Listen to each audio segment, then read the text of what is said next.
إخواني أخواتي السلام عليكم.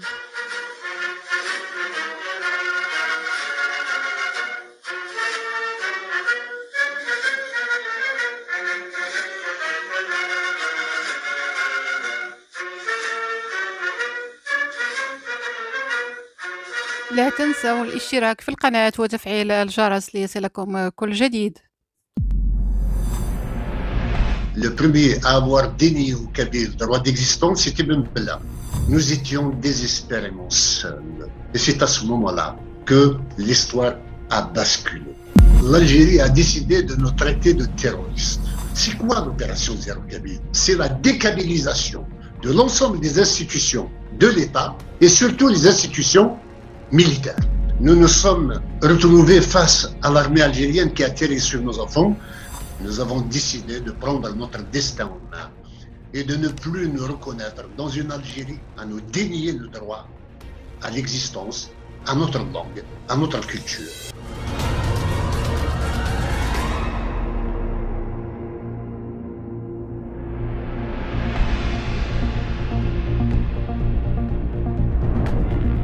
Le mouvement pour l'autodétermination est né du fait du printemps noir 2001, quand l'Algérie avait tiré sur nos enfants. Il y a eu plus de 120 morts. Il y a eu une manifestation de 2 millions de Kabyles qui étaient descendus à Alger en 2001. Il y a eu 6 000 blessés, dont 1 200 handicapés à vie. C'est à ce moment-là que l'Algérie avait rompu le contrat d'union qu'il y avait avec la Kabylie. C'était un contrat disant que la guerre d'indépendance avait scellé, mais qui fut trahi du côté algérien en tirant sur nos enfants et en considérant les Kabyles comme les pires ennemis de l'Algérie. Nous avons tout fait en tant que Kabyles à faire de l'Algérie le meilleur des pays, pas seulement en Afrique du Nord, pas seulement en Afrique, mais à travers le monde. Jamais un peuple n'a œuvré à sa propre aliénation, à son propre renoncement en tant que peuple comme les Kabyles. Ils ont tout donné à l'Algérie. Mais l'Algérie a toujours été un État raciste envers les Kabyles et a toujours récompensé la Kabylie par le sang et les larmes. Donc, ce n'est pas faute d'avoir essayé de garder l'Algérie telle que nous l'avons arrachée au colonialisme français. Malheureusement, le régime militaire qui a confisqué cette indépendance a fait des Kabyles le bouc émissaire de toutes les crises que l'Algérie a traversées et l'instrument même de règlement des comptes entre clans au sommet de l'État. Nous ne nous retrouvons plus dans cette Algérie qui était notre rêve, le rêve de nos parents.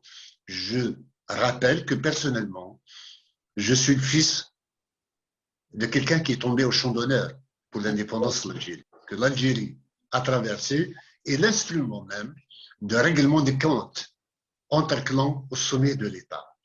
Nous ne nous retrouvons plus dans cette Algérie qui était notre rêve, le rêve de nos parents. Je rappelle que personnellement, je suis le fils de quelqu'un qui est tombé au champ d'honneur pour l'indépendance de l'Algérie. J'ai grandi dans un centre d'enfants Chouhada, dans un orphelinat d'État. Et j'ai fait toutes mes études en Algérie. Je ne suis pas un enfant de la colonisation ou de la France, comme ils disent. Je suis un produit, un pur produit de la Kabylie qui a essayé d'algérianiser vraiment l'Algérie, c'est-à-dire de lui donner une pluralité, une base suffisamment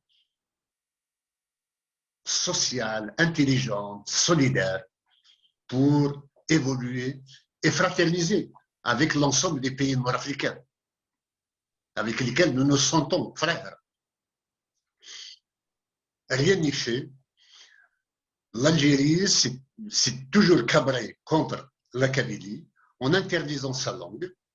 Mais déjà en 1965, il y a eu un quiproquo. La Kabylie a vu que l'indépendance qu'il venait d'arracher de haute lutte en payant le prix le plus fort, il y a 3 Kabyles sur 4 morts pendant la guerre. Il y a 3 martyrs sur 4 qui étaient Kabyles pendant la guerre d'indépendance. Donc, et au final, on demande aux Kabyles de se retirer du pouvoir et de laisser l'armée des frontières qui était stationnée au Maroc et en Tunisie pour gérer le pays. La Kabylie s'était révoltée et il y a eu à ce moment-là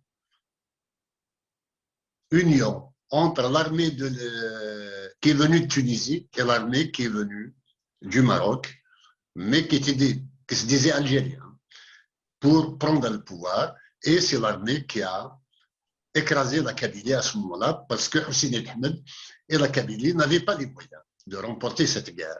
Après une guerre épuisante de 8 ans contre la France, elle n'a rien pu faire. Donc, juste pour vous dire que cette Algérie à laquelle nous avons tant donné s'est retrouvée ingrate. Et quand nous nous sommes retrouvés face à l'armée algérienne qui a tiré sur nos enfants, nous avions espéré un semblant de solidarité algérienne envers nos enfants. Malheureusement, ce ne fut pas le cas. Nous étions désespérément seuls. Et c'est à ce moment-là que l'histoire a basculé. Nous avons décidé de prendre notre destin en main et de ne plus nous reconnaître dans une Algérie qui s'entête à nous nier, à nous renier, à nous dénier le droit à l'existence, à notre langue, à notre culture.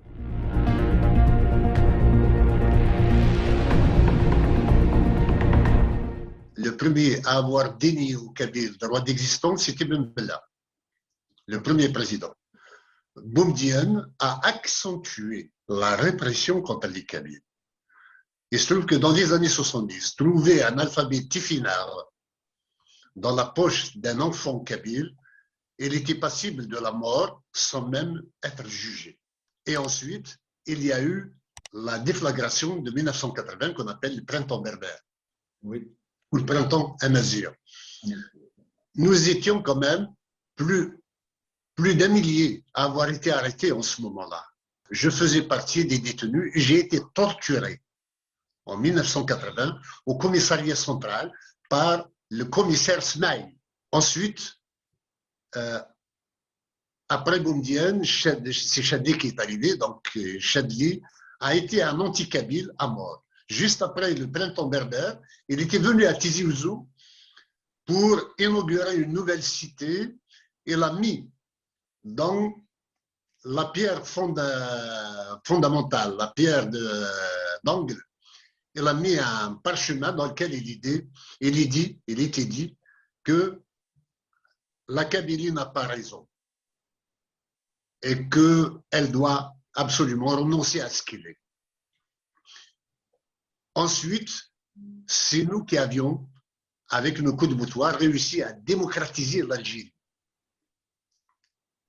Et une fois que nous avons démocratisé l'Algérie, nous nous sommes retrouvés des Kabyles, pas des Algériens. Il y a eu 2 partis qui ont été créés et qui ont tout de suite été catalogués comme étant Kabyles, c'est le RCD et le FFS. Et ces 2 partis, malgré la stature de Hussein Ahmed, une figure révolutionnaire de la guerre d'indépendance, Hussein Ahmed et son parti, le FFS, n'ont jamais dépassé le cadre de la Kabylie en termes de recrutement. Les Kabyles se sont retrouvés tout seuls. Il n'y a pas un peuple algérien, il y a des peuples d'Algérie. Et les Algériens ne se reconnaissent pas en tant que nation. Chacun se reconnaît dans son fief et son identité particulière régionale. Ceci a donc donné lieu pour imposer notre langue à un boycott scolaire en 91 94-95, toute l'année, qui a débouché enfin sur la création d'une institution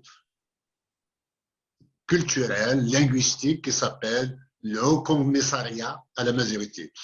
Même dans la culture, on était au commissariat. Vous voyez, on n'est pas sorti de la répression. Et ensuite, le mouvement culturel berbère, au nom duquel nous nous battions à l'époque, a cédé la place, après l'assassinat de Batou Blounas, à un vide. Les partis politiques, FFS et RCD, ont été discrédités et le printemps noir arriva quand l'État algérien a tiré sur nos enfants. À ce moment-là, il y a eu un basculement de l'histoire pour que la Kabylie prenne enfin ses responsabilités, son destin en main. L'histoire a fait que c'est moi que les circonstances ont désigné à prendre cette décision et à porter la lourde responsabilité de ce basculement.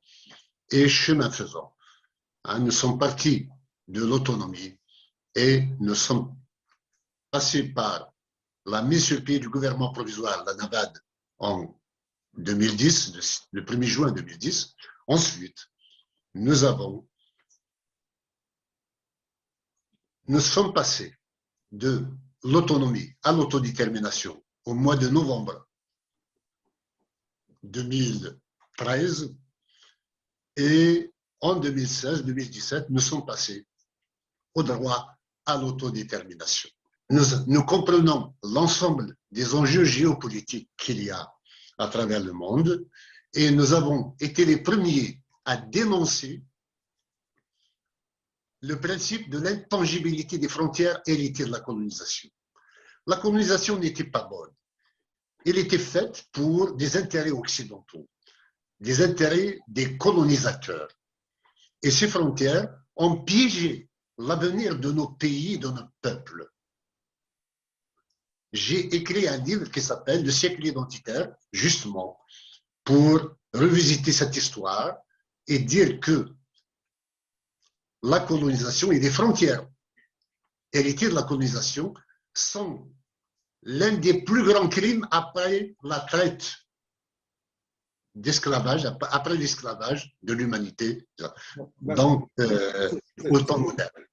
Donc, cette vision des choses nous a amené donc à nous positionner et à faire en sorte que la Kabylie, qui a une personnalité à part, elle a une langue que personne n'a, elle a des coutumes, elle a des traditions, elle a un système organisationnel ancestral qui est toujours là.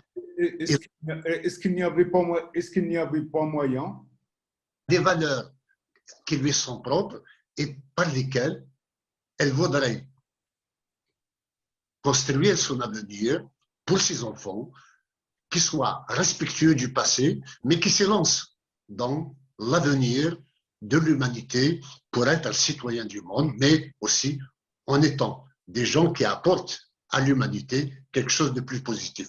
Et dans cette qui est la nôtre, je crois que la plus grande invention pour nous, c'est d'abord le pacifisme, pour être une nation aux Nations Unies.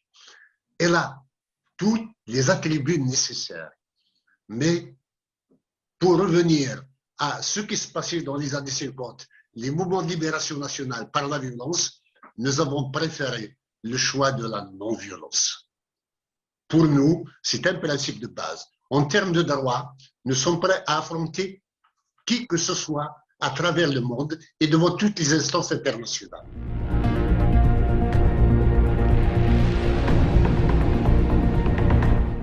Ce n'est que dernièrement que l'Algérie a décidé de nous traiter de terroristes. Nous avons été, tous les Kabyles, tous les mouvements kabyles ont été illégaux depuis l'indépendance de l'Algérie. Le FFS était illégal. Il est devenu l'une des institutions de l'opposition algérienne. Le MCB, Mouvement culturel berbère, était illégal. Mais elle a négocié quand même, après le boycott scolaire, durant le boycott scolaire, la reconnaissance de la langue. les Arches qui s'étaient substitués. إخواني أخواتي، وصلت لنهاية الفيديو، تنتمنى يكون عجبكم، واللي باقي ما شاركش معنا في القناة تندعوه للاشتراك، وما تنساوش لايك، وشكرا لكم جميعا، وعيدكم مبارك سعيد.